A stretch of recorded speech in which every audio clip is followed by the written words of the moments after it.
Tu penses qu'en ce moment même, elle ne pense plus à toi. Tu imagines qu'elle a effacé ton nom, ton odeur et le son de ta voix. Tu la vois dans les bras d'un autre, rire à ses blagues, s'endormir contre son épaule, et cette image te brûle les entrailles. Tu as envie de hurler, de l'appeler, de la supplier de se souvenir de ce que vous aviez. Mais écoute-moi bien, si tu fais ça, tu l'enterres à jamais. Si tu rampes, tu deviens invisible. Le stoïcisme ne nous enseigne pas à éteindre notre cœur, mais à dompter l'incendie qui nous dévore pour devenir la montagne que personne ne peut ignorer. Épictète disait « Ce qui trouble les hommes, ce ne sont pas les choses, mais les jugements qu'ils portent sur ces choses. » Ton malheur ne vient pas de son départ, ni de cet autre homme. Ton malheur vient de l'idée que tu te fais de ta propre valeur sans elle.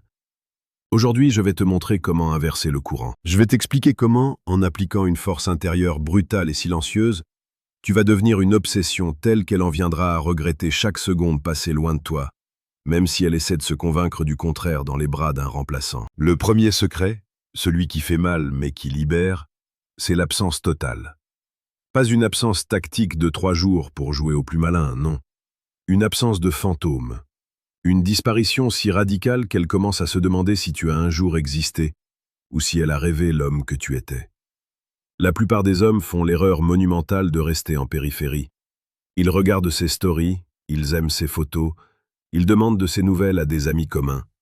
En faisant cela, tu lui donnes tout le pouvoir. Tu lui confirmes qu'elle est ton soleil et que tu n'es qu'une planète morte qui gravite autour d'elle. Le stoïcien, lui, sait que son temps est la seule ressource qu'il ne récupérera jamais. Pourquoi donnerais-tu ton attention à quelqu'un qui a décidé que tu n'étais plus sa priorité? En disparaissant, tu crées un vide, et la nature a horreur du vide. Au début, elle se sentira soulagée, peut-être même libre.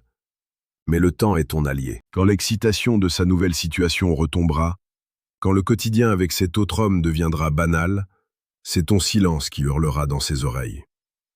Elle cherchera un signe, une trace de ta souffrance pour se rassurer sur son propre pouvoir.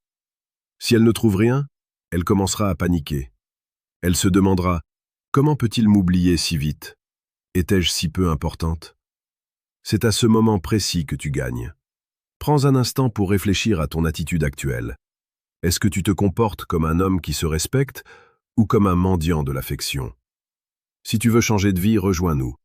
Sur la chaîne Homme Stoïque, nous publions chaque jour des conseils sur la séduction la plus précieuse et la plus pertinente, celle qui part de l'intérieur pour rayonner à l'extérieur. Abonne-toi pour ne plus jamais être celui qu'on quitte, mais celui qu'on regrette amèrement. Maintenant, parlons de la reconstruction de ton temple. Pendant qu'elle te croit terrassée, tu dois entamer une métamorphose qui dépasse le simple physique. Tu dois devenir une version de toi-même qu'elle ne reconnaîtrait même pas. Le stoïcisme nous apprend à nous concentrer uniquement sur ce qui dépend de nous. Tu ne peux pas contrôler ses sentiments, tu ne peux pas contrôler ce qu'elle fait avec cet autre homme. Mais tu as un contrôle absolu sur la force de tes bras, sur la clarté de ton esprit et sur la profondeur de ton portefeuille. Travaille comme si tu avais une dette envers tes ancêtres. Va à la salle de sport non pas pour lui plaire, mais pour sentir cette douleur physique qui fait taire la douleur émotionnelle. Lis les livres que tu as ignorés. Développe des compétences qui te rendront indispensable dans ton domaine. Quand tu te transformes radicalement, tu brises l'image qu'elle a de toi. Elle t'a quitté parce qu'elle pensait avoir fait le tour de ta personne. Elle pensait que tu étais prévisible. Montre-lui qu'elle ne connaissait qu'une infime partie de ton potentiel. Lorsqu'elle finira par croiser ton chemin ou voir une image de toi, elle ne doit pas voir son ex. Elle doit voir un étranger magnétique, un homme qui semble avoir trouvé un trésor dont elle n'a plus la clé. C'est ici que la psychologie de la perte entre en jeu. L'être humain est programmé pour désirer ce qu'il ne peut plus avoir.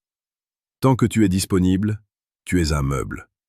Dès que tu deviens inaccessible et que tu rayonnes de succès, tu deviens un trophée. Elle regarde cet autre homme et, inévitablement, elle commence à comparer. Si tu es resté le même, elle se dira qu'elle a bien fait de partir. Mais si tu es devenu ce colosse de volonté et de calme, elle ressentira une forme de vertige. Elle se dira qu'elle a jeté un diamant en pensant que c'était du verre. Ce sentiment est plus puissant que n'importe quel message d'amour. C'est une blessure d'ego qui se transforme en nostalgie dévorante. Elle commencera à se souvenir de tes mains, de ton rire, de ces moments de complicité, mais avec une teinte d'amertume, car cet homme merveilleux ne lui appartient plus. Il appartient au monde, et peut-être à d'autres femmes qui, elles, ont su voir sa valeur. Si tu sens que tu as besoin d'un guide plus direct pour naviguer dans ces eaux troubles, je t'invite à consulter le deuxième lien dans la description. Tu pourras y télécharger le manuel brutal du séducteur stoïque. C'est un outil conçu pour ceux qui ne veulent plus seulement comprendre, mais agir avec une efficacité chirurgicale. Revenons à cette idée de l'autre homme. Tu dois comprendre une chose, il est ton meilleur allié. Pourquoi? Parce qu'il n'est pas toi. Personne ne peut te remplacer parfaitement. En étant avec lui, elle cherche à combler un manque, à panser une plaie ou à prouver qu'elle peut passer à autre chose. Mais les relations de rebond sont souvent des miroirs déformants. Plus il essaiera de lui plaire, plus il aura l'air faible. Plus il sera présent, plus il sera étouffant. Toi, dans ton absence stoïque, tu es parfait. Ton absence gomme tes défauts et amplifie tes qualités dans ses souvenirs. Marc Aurèle disait que la meilleure façon de se venger d'un ennemi, c'est de ne pas lui ressembler. Ne sois pas cet ex jaloux, aigri ou colérique. Sois l'homme qui a accepté le destin avec une grâce telle qu'elle en devient effrayante. Ton silence est ton armure, et ta réussite est ton épée. N'oublie jamais que la séduction n'est pas un jeu de mots, c'est un jeu d'énergie. Si tu dégages une énergie de manque, tu repousses. Si tu dégages une énergie d'autosuffisance, tu attires. Elle doit sentir, même à distance, que tu n'as plus besoin d'elle pour être heureux. C'est le paradoxe ultime de l'attraction. C'est au moment où tu n'as plus besoin de son retour qu'elle fera tout pour revenir. Elle t'enverra peut-être un message anodin, un simple « comment ça va ?» ou une excuse bidon pour récupérer une vieille affaire. C'est le test final. Si tu réponds avec précipitation, tu perds tout. Si tu réponds avec la politesse froide d'un roi s'adressant à un sujet lointain, tu la rends folle. Tu lui montres que la porte est fermée, non pas par haine, mais parce que tu as avancé vers un horizon plus vaste. Laisse-moi un commentaire maintenant pour me dire quelle est la vertu stoïcienne que tu as le plus de mal à appliquer en ce moment. La tempérance, le courage ou la justice? Dis-moi si tu es prêt à devenir cet homme nouveau. Ta voix compte pour la communauté homme stoïque. En conclusion, sache que ce chemin n'est pas facile. C'est le chemin de la discipline, de la solitude choisie et de la forge intérieure. Mais c'est le seul chemin qui mène à la véritable puissance. Si elle revient, ce sera parce qu'elle aura compris que tu es l'ancre dans la tempête, l'homme rare qui sait se dominer lui-même. Et si elle ne revient pas, tu seras devenu un homme si accompli, si fier et si fort que tu ne t'en soucieras même plus. Tu auras trouvé en toi-même ce que tu cherchais désespérément en elle. Tu seras libre. C'est là que réside la véritable victoire stoïcienne. Ne cherche pas à la posséder, cherche à te posséder toi-même. Le reste suivra, comme une ombre suit la lumière. Sois grand, sois digne, et laisse le monde s'ajuster à ta nouvelle stature.